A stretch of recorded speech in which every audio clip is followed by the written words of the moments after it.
Montana Territory, October 1883. The wind was cutting sharp by the time Rowan Steele turned his horse into the old Miller Ranch, long abandoned but still standing like a skeleton of its better days. Snow had not yet come, but the bite in the air said it was not far off. He had not meant to stop for more than a night, just enough to rest and dry out after 3 straight days riding from Fort Benton. But the faint sound of movement in the stable had him reaching for the rifle slung across his back. He stepped in slow, boots crunching hay, his breath fogging in the cold. A lantern hung from a hook on the wall, long out of oil, and the beams above groaned with wind. Between the stalls, something shifted, a soft grunt, then a flash of pale fabric. Rowan raised the rifle. "Do not move." A figure straightened, startled. A woman. Young, bundled in a worn coat far too thin for the cold, her face pale and pinched with hunger. She was holding her belly round and full beneath the coat. She looked about ready to collapse. "I am not here to steal," she said, voice hoarse. "I just needed somewhere dry." "Lady," Rowan said, lowering the rifle, "you are about to give birth in a half-frozen stable." She swayed a little, then leaned back against the stall wall. "I know." He stepped forward, slower now. "What is your name?" "Cora," she whispered. "Cora Bennett. You got anyone with you?" She shook her head. "Where is the father?" Her eyes flickered. "Gone, long gone." Rowan exhaled slow. He saw the truth of it. Her boots were cracked, her coat threadbare, and her hands swollen from the cold. She had not eaten in some time. "And she had no one." "I am not leaving you here," he said simply. "You do not know me," she said, her voice shaking now. "You do not owe me anything." He took off his coat and stepped forward, draping it around her shoulders. "Maybe not. But I am not the kind of man who rides away from this." Cora's knees gave then, and he caught her, lifting her up with ease. She was lighter than she should have been. He carried her out of the stable, his boots crunching through frost-bitten grass, and brought her into the ranch house. Most of the windows were cracked, but the fireplace still stood. He laid her down on a cot near the hearth, then went to work. That night he lit a fire, warmed water, and gave her the last of his jerky and biscuits. She ate like someone who had been starving for days. "You are not from around here," he said, sitting near the fire while she rested. "No," she murmured, eyes half closed. "I came from Kansas. My older sister died last spring. I had no one left." Her hand moved to her belly. "I thought I could make it to Helena, maybe find work. But things kept going wrong." Rowan listened in silence. He had seen too many things in his 31 years to be surprised, but something about her quiet grit, the way she had curled protectively around her unborn child in that stable, sat heavy on his chest. "I will stay here with you," he said after a long moment. "Until the baby comes. You do not have to." "I want to." She looked at him then, really looked at him. His face was weathered, jaw shadowed with days of travel, eyes a deep, steady brown. She nodded once. "All right." The days passed slow, marked by the rhythm of firewood, boiled oats, and quiet conversation. Rowan kept watch, hunted rabbits, kept her warm. Cora rested more, her body heavy with the weight of the baby. She spoke in pieces about her father who drank too much. The man who left her when he found out she was with child, how she had walked for miles each day, begging rides from wagons, working odd jobs until her legs gave out. Rowan never asked more than she offered. He just stayed. Quiet, steady, and close. One night she woke crying softly, not from pain but something deeper. He sat beside her and took her hand. "I am scared," she whispered. He squeezed gently. "It is all right to be scared." The next morning the labor began. It was long. Hours passed. Rowan did everything he could: boiled water, fetched blankets, held her hand through the worst of it. Her cries echoed through the old house, but she never once told him to leave. Finally, just before sunrise, the child arrived, a small, red-faced girl with a strong set of lungs. Cora collapsed back into the cot, tears on her cheeks, her body shaking with exhaustion. Rowan wrapped the baby in a clean cloth and placed her gently in Cora's arms. "She is perfect," he said, his voice rough. Cora looked up at him as if seeing something new. "Thank you," she whispered. "For everything." He knelt beside her. What will you name her? Cora looked down at her daughter, then smiled for the first time since he found her. Ada. Rowan reached out, brushing a damp strand of hair from her forehead. Ada Steele would not be a bad name someday. Cora's eyes widened slightly, but she did not look away. I meant what I said, Rowan added, voice low. I will protect her, and you. The silence between them stretched. Then, slowly, Cora reached out and took his hand. I believe you, she said. And she did. Rowan rose early, stepping into the yard while the sky still held the dusky blue of dawn. The cold had settled heavier overnight, and frost clung to the fence posts like a second skin. He split fresh kindling from the stack he'd built the day before, careful not to let the sound carry too sharply. Inside, Cora and the child were still sleeping. By the time the sun crept over the ridge, he'd stoked the fire, boiled oats, and set a basin of warmed water near the hearth. Ada had begun to stir, her tiny cries soft and fluttering like a bird's wings. Cora sat up slowly, moving gingerly, her hair tangled and her face pale with the effort of recovery. But her arms were steady when she lifted the baby. You didn't sleep, she said quietly, catching the wear in his eyes. He poured hot water into a tin mug. Didn't need much. Cora rested her back against the wall, drawing Ada close. The baby fell quiet again, face pressed to her mother's chest. You'll burn yourself out if you keep like that. I've worked through worse. He handed her the mug. Drink. You're still weak. She took it, watching him over the rim. You always speak like that, like everything's a stone dropped in a river. A corner of his mouth lifted, just barely. What weighs that? Quiet, heavy, like it cost you something. He didn't answer right away. Instead, he moved to the window and looked out on the empty field, the grass brittle and rimmed with ice. I don't waste words. They don't fix much. Cora shifted Ada in her arms, her expression unreadable. No, but they can steady a person. Sometimes that's enough. Rowan's hand rested on the edge of the window frame. I'll ride out tomorrow. There's a line shack a half-day north. Might be supplies left in it. You think the roof'll hold? She asked. Only need it to hold long enough for me to find what we need. She was quiet a moment, tracing the curve of Ada's ear with her thumb. If the weather turns and you're not back by nightfall. I'll be back, he said, turning toward her. You won't be alone again. Her eyes didn't leave his.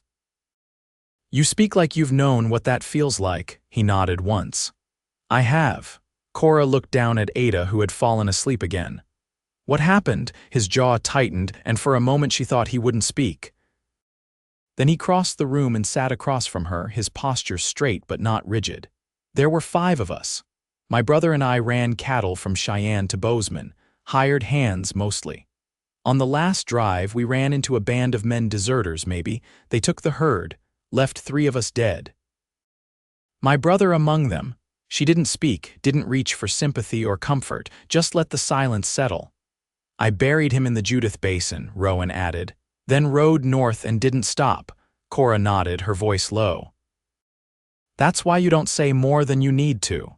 It's easier to carry things when you don't have to explain them. She looked up, her voice firmer now. But you stayed. When you could have kept riding. I didn't want to leave you to freeze or bleed out in a barn. That's not all of it. He didn't answer. Cora looked down at her daughter. You're not as cold as you act, Rowan Steele. He studied her face, the set of her mouth, the faint color returning to her cheeks. I don't think you're as fragile as you look, Cora Bennett. A small smile ghosted across her lips. Then maybe we're even. Outside, the wind had picked up, pushing low clouds across the sky. Rowan glanced toward the door. I'll go check the fence line. If something gets through, we'll want to know it before it's on the porch. She nodded, shifting Ada gently in her lap. Be careful. He paused at the threshold, one hand on the doorframe. I always am. After he left, Cora lay back down. The warmth from the fire reached her toes, and Ada slept soundly against her chest. She closed her eyes, listening to the wind move through the gaps in the old boards and the steady rhythm of Rowan's boots outside. For the first time in months, she didn't feel like she was waiting for something to go wrong. Rowan returned not long after, his coat dusted with dry grass and his hair ruffled by the wind. He set a small bundle on the floor. Rabbit, dressed and cleaned. "We'll eat well tonight," he said simply. She met his eyes. "We already are." The snow came 2 nights later, soft and unhurried, blanketing the hills in a hush that swallowed sound. Rowan stood at the edge of the porch just before dawn, the collar of his shirt turned up, watching the flakes drift down through the stillness. A rabbit trail cut across the yard, fresh and undisturbed. He didn't follow it. There was enough salted meat to last a week, and Cora hadn't stirred from the cot since sunset. Inside, the fire had burned down low. He added a split log, coaxing the embers back to life, then crouched beside the hearth to warm his hands. Ada let out a soft hiccup from the cradle he'd built the day before out of scavenged lumber and an old flour sack. Cora stirred only slightly, one hand reaching out across the blanket as if to make sure the baby was still close. Rowan watched her for a long moment before he spoke. "I'm thinking of riding into Townsend once the pass clears." Cora's eyes opened slowly. "That's near 50 miles. I can do it in 2 days if I don't waste time. We'll need flour, salt, cloth for the baby, a better stove if I can find one to haul back." She pushed herself upright, wincing as her joints protested. "You'll need coin. I've got some left from the last job." "Not much, but it'll stretch." Her gaze landed on the saddlebag near the door. "You shouldn't have to spend it on us." Rowan stood and crossed to the table where he began wrapping jerky and oilcloth for the ride. "I'm not spending it, I'm using it." Cora's voice was quieter when she spoke again. "You ever think of going back south?" He paused, fingers tightening around the twine. "Not much to go back to." She shifted Ada in her arms, smoothing the child's hair with the side of her hand. "You've got calm about you. Like someone who's lived through the worst of it already." Rowan tied off the bundle and set it on the table. "Maybe I have." "You've never asked what I want after all this," she said suddenly. He turned to face her fully. "I figured you'd tell me when you were ready." Her eyes didn't waver. "I don't want to be waited on, I want to work. Stitch for folks, maybe. I've done it plenty. Used to mend uniforms in Topeka." "I'll ask around in town," he said. "See if there's need. I could teach too. If someone's willing to let a woman with a baby in her arms do it." Rowan leaned against the doorframe, arms folded across his chest. "You want to stay around here?" "I don't want to run anymore," she said simply. "My feet hurt from it." He nodded once. "Then we'll make it work." Cora looked down at Ada, then back at him. "You mean to stay?" "I do." She didn't smile, didn't soften or blush, but her next breath came easier and her shoulders dropped a little. He reached for the battered coat hanging on the peg by the door. "I'll leave at first light tomorrow. Weather's lightened enough I can push through the ridge by midday. I'll keep the fire going while you're gone, and I'll bring back that stove if I have to drag it behind me on a rope." She looked up. "You always this stubborn?" "Mostly when it matters." Cora shifted Ada to the cradle, tucking the blanket around her small frame. Then she stood slowly but steady and walked to where he stood. "I've spent a long time not depending on anyone," she said. "But I'm not afraid to depend on you." Rowan's jaw flexed, not from discomfort, but from the effort of holding something unspoken. He met her eyes. "You won't ever have to wonder where I stand." She nodded once, then reached out and touched his hand where it rested on the doorframe. Her fingers were cool but sure. "Come back safe, Rowan." He curled his hand around hers, warm and certain. "I will."